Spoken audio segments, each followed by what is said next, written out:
부동산의 저승사자, 기존 주택 처분 조건에 대해서 우리 모두 다 함께 알아보도록 하겠습니다.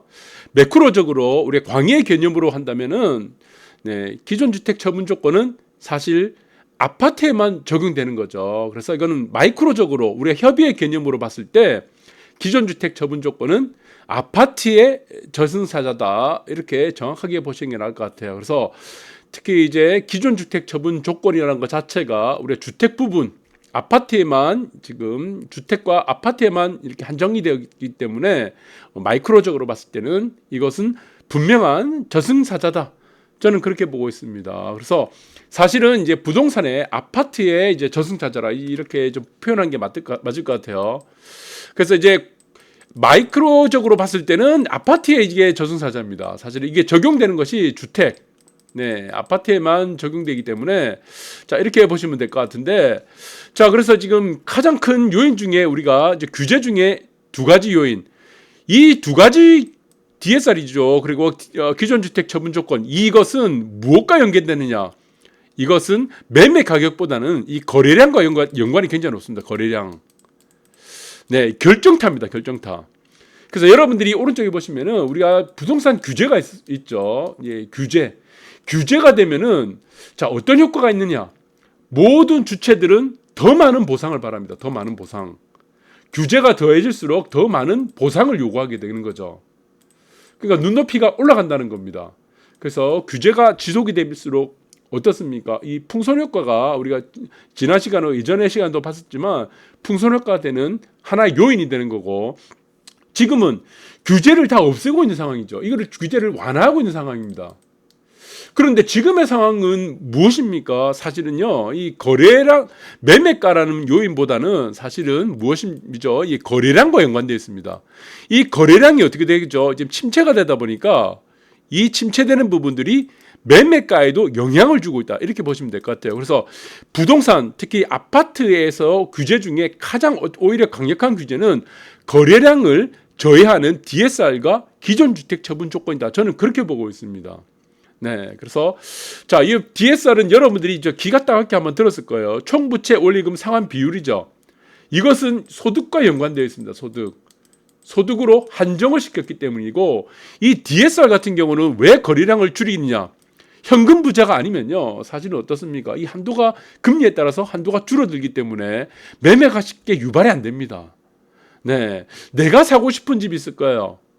자, 이 내가 사고 싶은 집이 뭐 20억짜리다 있다, 그렇다면은 사실은 어떻습니까? 이 DSR이 없었다면은 우리가 많은 사람들이 뭐 어떻게 지금 살 수 있을 것 같아요. 그런데 이것을 계산기를 두들겨 보니까, 내 소득을 비교해서 보니까, 이게 DSR이 안 나오는 거야. 대출이 안 나오는 겁니다. 자, 여기서 사람들의 욕구를 채워줄 수가 없는 거죠. 사실은 인간의 욕구를 채워줄 수 있는 거는, 자, 이런 이 레버리지를 이용해서 내 한정된 소득에 유존하는 것이 아니고 레버리지를 통해서 상급지로 계속 갈아타려고 하는 이러한 수요가 있어야 되는데, 이 수요를 다 막아버리는 것이 바로 저는 DSR이라고 보고 있는 거고, 또 그 하나 또 중요한 것은 기존 주택 처분 조건. 자, 이것은 또 마찬가지입니다. 이거 또 거래량을 지금 굉장히 줄이려는 것 중에 하나입니다. 자, DSR과 기존 주택 처분 조건이라는 두 가지가 묶이게 되면 어떻게 되겠습니까? 똘똘이 한 채로 갈 수밖에 없다는 거죠. 똘똘이 한 채. 자, 그러니까 우리가 2주택을 선택하느냐, 2주택이 선택한다 그러면은 분명히 두 채를 거래해야 될 겁니다. 그러나 똘똘이로 선택한다면은 둘 중에 2주택인 경우는 한 채를 줄여야 되겠죠. 한 채 있는 사람은 더 똘똘한 한 채로 갈아타려고 하는 이러한 한정된 수요가 돌 수밖에 없다는 것이다.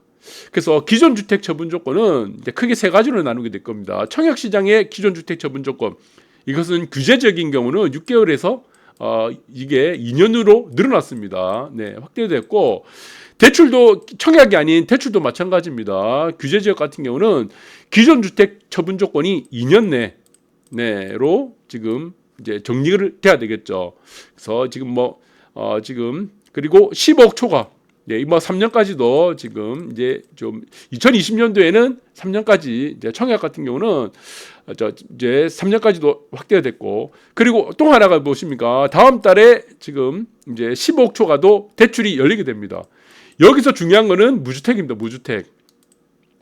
무주택인 경우 1주택인 경우는 지금 어떻게 되겠습니까? 네.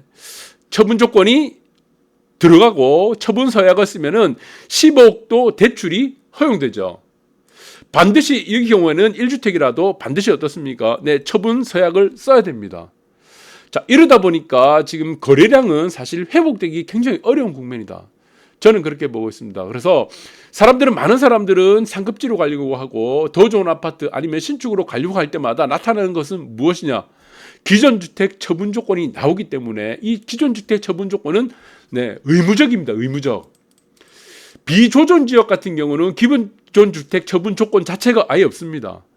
그러나 금리가 올라가다 보니까 기존의 집을 처분하지 않으면요, 사실 갈아타기 자체가 안 되죠.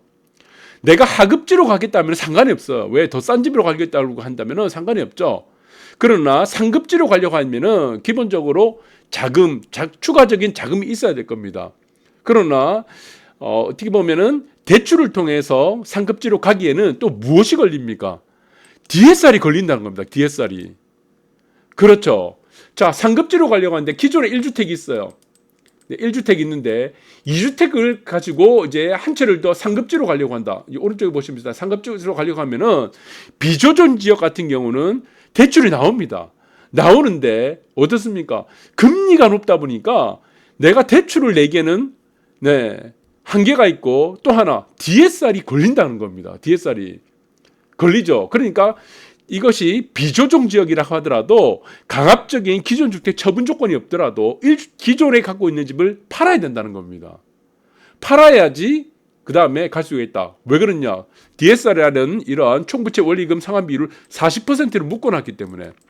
그러니까 결국에는 무엇입니까? DSR과 기존 주택 처분 조건은 거래 자체의 사이즈를 줄이려고 하는 네, 이런 대표적인 규제다. 이렇게 저는 보고 있습니다. 자, 그래서 지금 보시면은 팔고 싶어도 안 팔려요. 일시적 2주택자 피가 말립니다. 일시적 2주택자는 어떻게 됩니까? 네, 대출 서약을 쓰죠. 대출을 받으려면 기존 주택 처분 조건에 따라서 처분 서약을 써야 되는 거죠. 규제적인 경우. 그러니까 이것은 무엇입니까? 의무적이라는 것입니다. 의무적. 네. 그러니까 우리가 지금 A라는 아파트가 있고 내가 B라는 아파트 가려고 하는데 B라는 아파트가 상급지예요. 상급지가 되겠죠.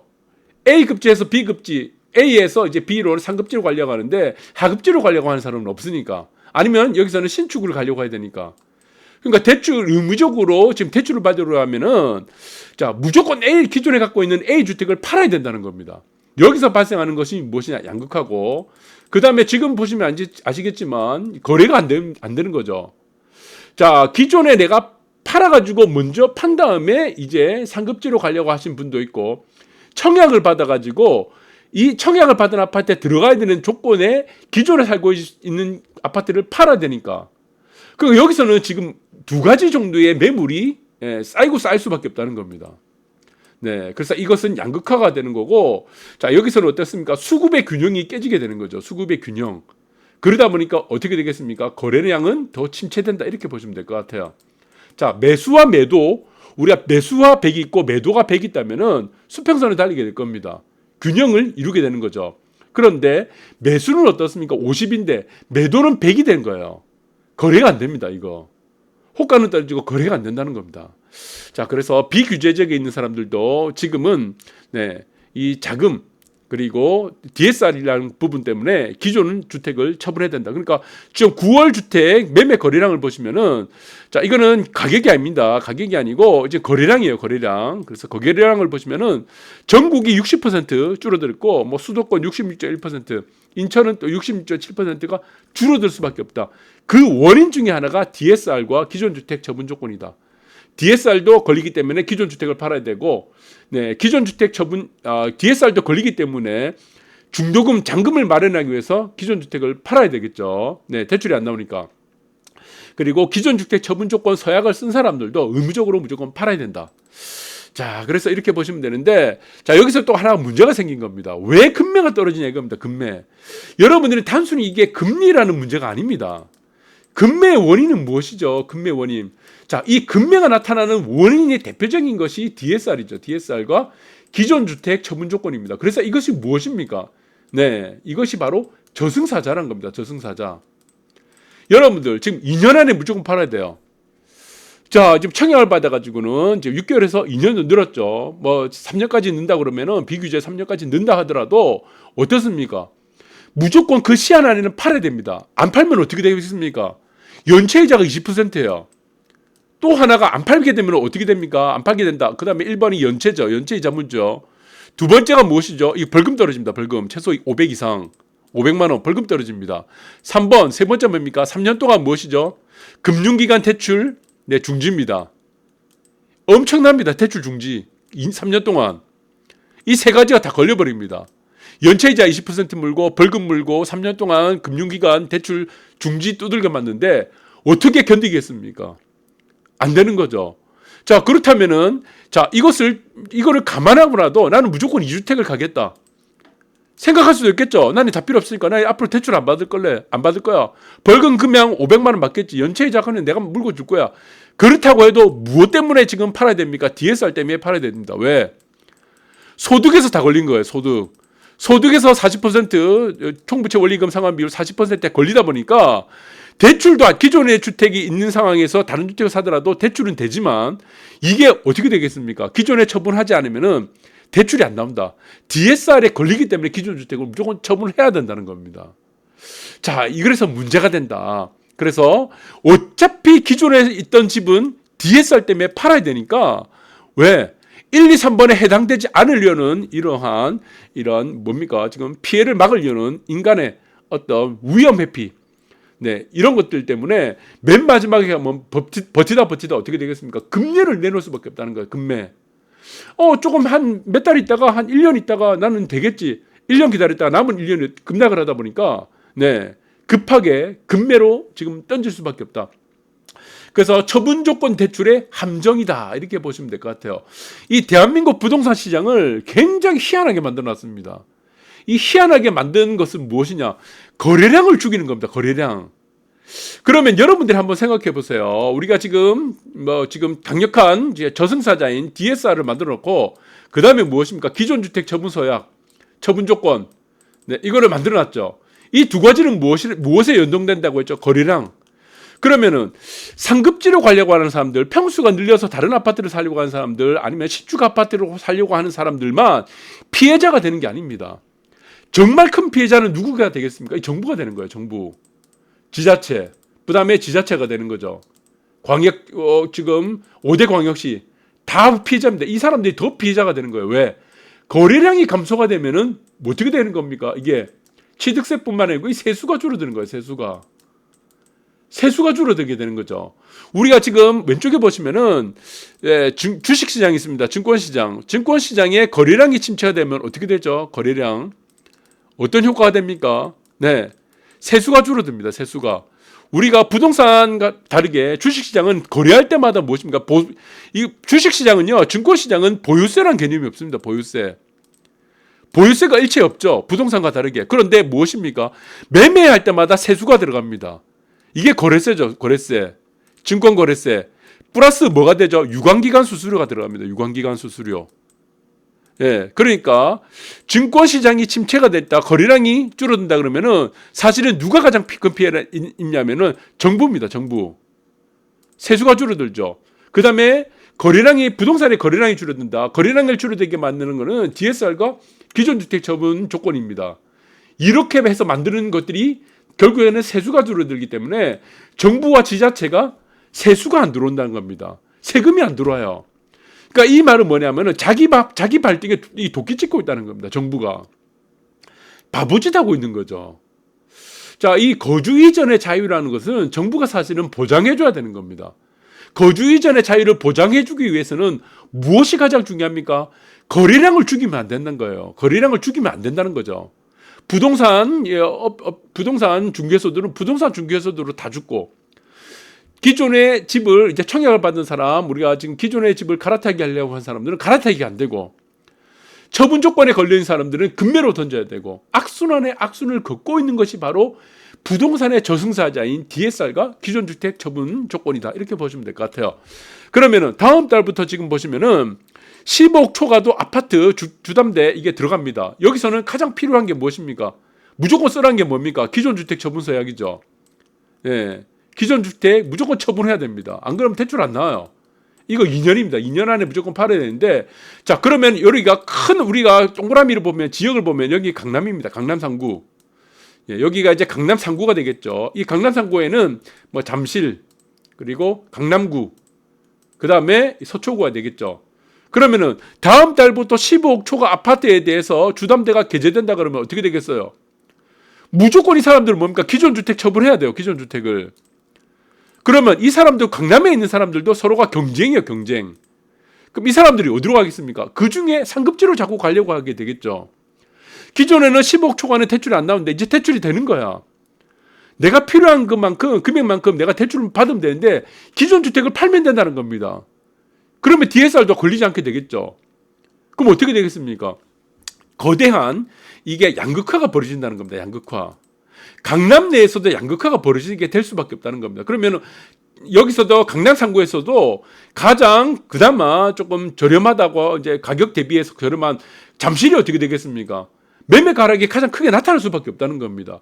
그것이 지금 잠실의 아파트가 강남 3구에서 유독 지금 강남구하고 서초구에 비해서 가격적인 이런 하방 요인이 크게 나타나는 것이 미리 지금 대비하고 있는 요건들 때문입니다. 지금은 어떻습니까? 아파트를 지금 DSR하고 기존 주택 처분사에게 걸리니까 무엇부터 합니까? 매도부터 먼저 합니다. 매도부터. 그 다음에 매수를 하죠. 2년 동안 무슨 일이 벌어질지 모르니까 매도부터 먼저 자금 총알을 준비합니다. 자금줄을. 네, 총알을 지금 준비해 놓고 그 다음에 매수를 하니까. 그러면 15억 이상부터 이제 초과한 아파트에도 대출이 되니까 그 전부터 미리 물건을 내놓는다는 겁니다. 그래서 보시면은 잠실이 다른 지역에 비해서 약세라는 겁니다. 그런데 아무도 이런 얘기를 전문가들이 하질 않아요. 아무도 안 합니다. TV 나와서도 아무도 안 나고 유튜브에서 아무도 안 나오죠. 얘기는 안 하죠. 왜?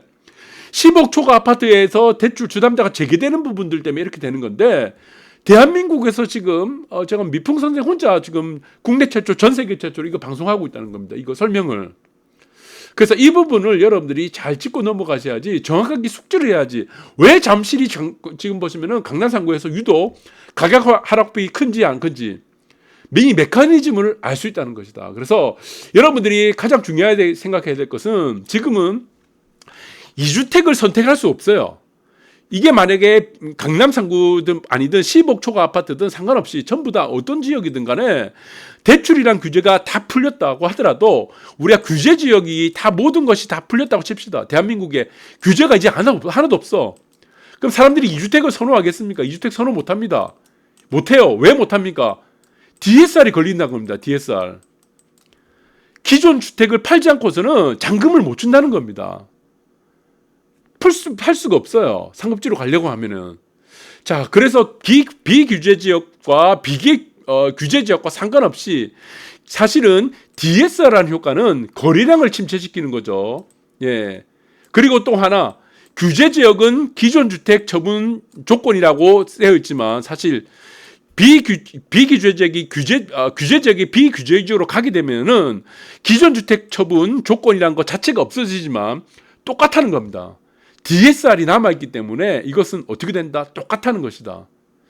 자, 그래서 여러분들이 이 메커니즘을 잘 숙지를 하시고, 자, 앞으로도 마찬가지겠지만, 기존 집을 처분을 하고, 그 다음에 내가 매수할 집을 선택해야 되는 부분들은 앞으로 규제 지역이든 비규제 지역이든 어떠한 상황이든 상관없이 DSR이라는 이 지금 총 원리금 부채 상환 비율이 남아있는 한은 여러분들이 앞으로도 마찬가지지만 똘똘이로 갈 수밖에 없다는 겁니다. 똘똘이. 2주택 선택은 이제는 없다.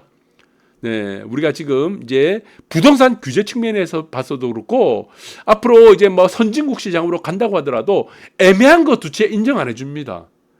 애매한 거 지금 뭐 10억짜리 예를 들어가지고 세 채 있다, 나는 네 채 있다, 등기부 등본 꺼내가지고 나는 몇 채 있다, 이거 아무 의미 없어요. 제대로 된 거 한 채 있는 거, 우리가 26평 아파트를 갖고 있더라도 한남더일에 한 채를 갖고 있는 게 애매한 거 두 채 갖고 있는 것보다는 더 낫다는 겁니다. 여러분들 잘 숙지하셨으면 감사하겠습니다.